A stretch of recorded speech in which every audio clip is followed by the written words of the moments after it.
Pulsatilla has an absolute affinity with the eyes. Okay, it's also prescribed more for women than men, and they can tend to be gentle, sensitive, weepy. Brilliant teenage remedy for girls who are always crying. They're going through their moods.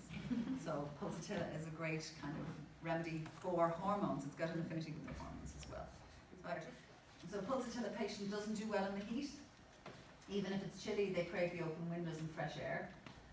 But they will have a dry mouth, but they'll have little or no thirst. Do you remember this morning I was talking about that?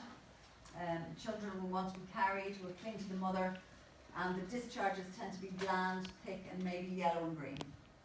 Okay, but the great thing about Pulsatilla is that they'll be worse.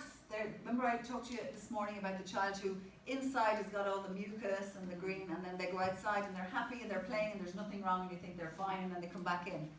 So Pulsatilla tends to be very changeable. We call it the weathercock remedy. So there's kind of a lot of mood changing, there's a lot of mucus changing colour, and so if you can't get a handle on what's happening and it's changing all the time, that's one of the reasons you might actually look and say, weathercock remedy changing all the time, let's have a look at Pulsatilla, and does that suit